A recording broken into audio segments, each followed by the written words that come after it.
Yes, say your name and age. My name is Carrol Harris, and I'm 76 years old. All right. Are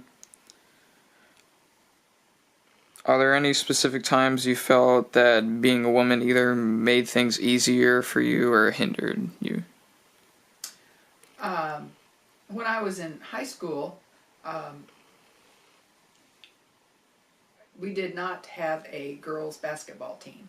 When I was younger, I had gone to a smaller school and they had a girls' basketball team, so I played in their early uh, activities. But when we moved to Boonville, which is where we live now, they did not have a girls' basketball team. And basketball was my favorite sport, and I wanted to play, but we couldn't. We did have a girls' volleyball team, but we did not have a girls' basketball team.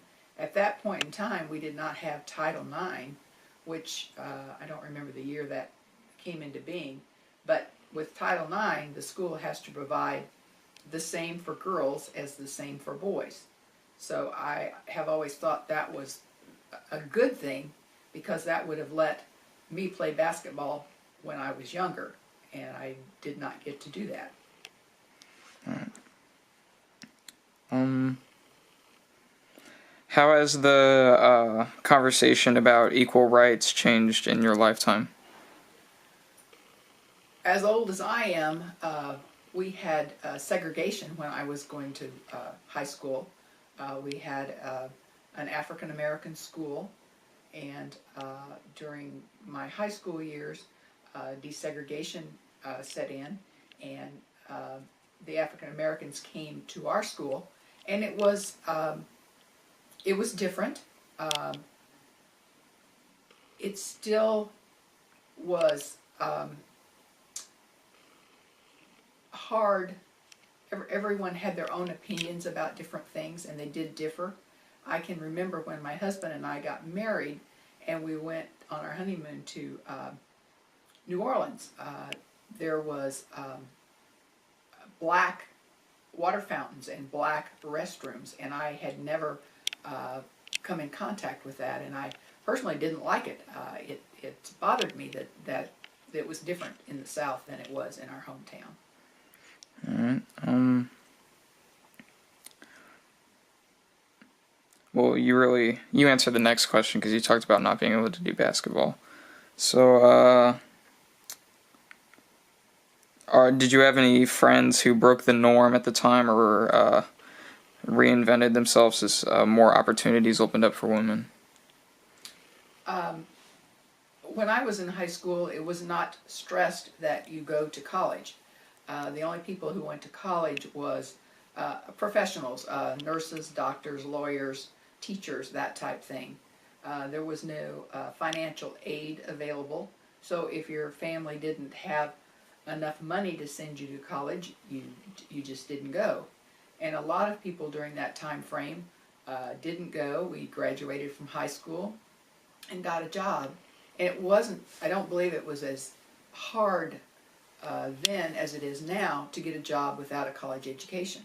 In fact, on applications and such that I ever remember, they didn't even ask if you had a college education unless you were a professional and had to have certification in a particular area.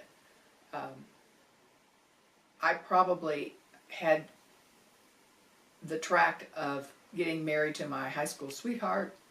We had children at that point in time.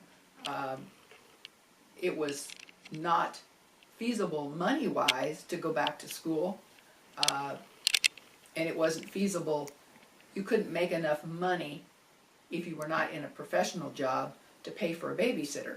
So that's one of the reasons I think that a lot of mothers stayed home and took care of their children.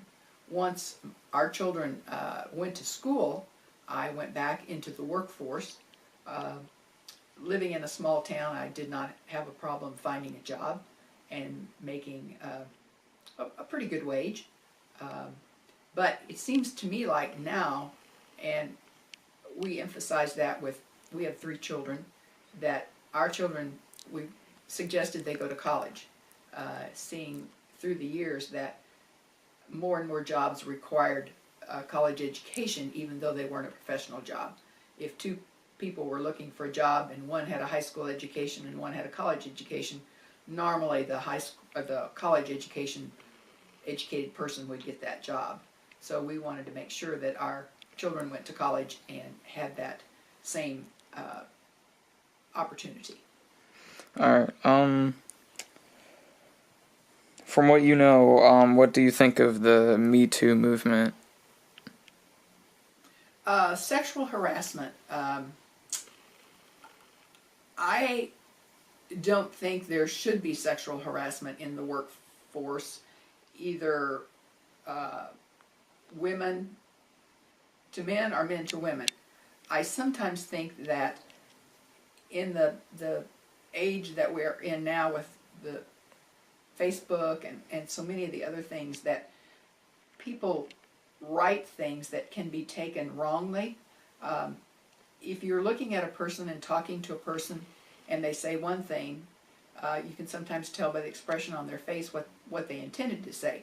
If it's just words on a piece of paper or on a Facebook page or some other type of media, sometimes I think it comes across the wrong way. And I do believe through the years that some women have had a problem with sexual harassment, needing a job and not being able to quit and go somewhere else. Sometimes women also need to stand up for themselves and come right back at someone who does that to them. All right, that's all I got.